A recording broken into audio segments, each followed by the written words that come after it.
Good morning, kiddos. So we are ready for Chapter 5 of Mr. Burke, the class pencil. None of us could believe that Mr. Burke had been fired. Who would mow the lawn? Who's going to trim the bushes? Who would rake the leaves in the fall and shovel the snow in the winter? Mr. Burke didn't say a word.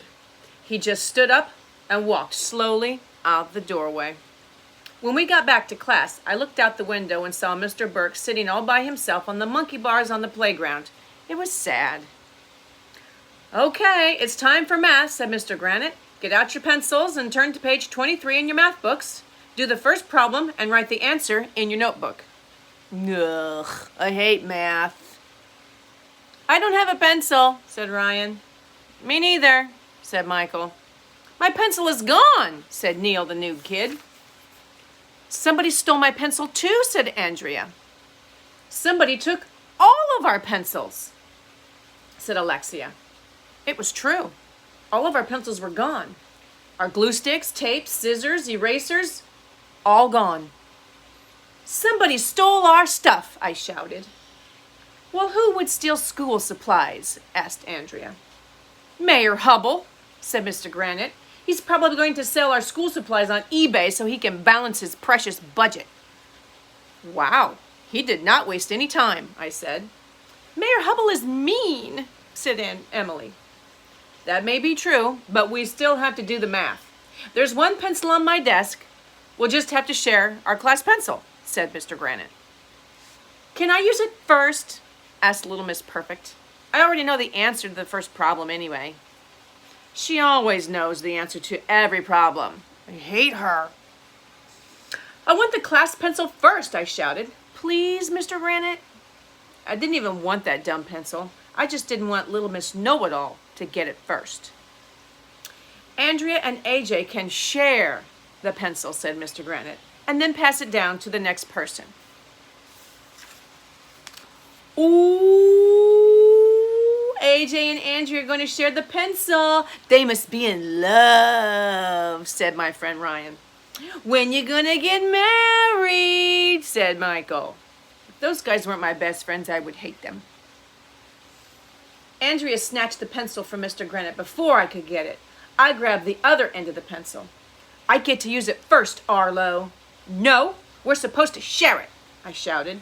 "Me, no me. Both of you, knock it." Mr. Granite didn't get the chance to finish his sentence because at that moment the weirdest thing in the history of the world happened. Snap! The class pencil broke in half. "Look what you did, Arlo," shouted Andrea. "You broke our pencil." "I didn't break it. You broke it." "I did not. You did too." We went back and forth like that for quite a while. "Now we can't do math," said Ryan. "All right, no math," said Michael. "Mr. Granite, Arlo broke the pencil on purpose so he wouldn't have to do any math." "I did not." "You did too." Andrea started hitting me, and I hit her back. "Stop!" shouted Mr. Granite. "I will not have this violence in my classroom." "What do you have against violins?" I asked. "Not violins, Arlo, you dumbhead. Violence," said Andrea. "Oh, well, that sounds a lot like violins to me." "Forget the class pencil," said Mr. Granite. "We'll use the whiteboard. You kids will not get out of doing math this time." I had to admit that breaking the class pencil to get out of doing math wasn't a bad idea. I wish I had thought of it. But that gave me another idea. "Mr. Granite, can I go get a drink of water?" Mayor Hubble turned off the water. "Fountains, remember?" "Oh, yeah." "Can I go to the boys' room?" "Do you really have to go to the boys' room, AJ, or are you just trying to get out of math?"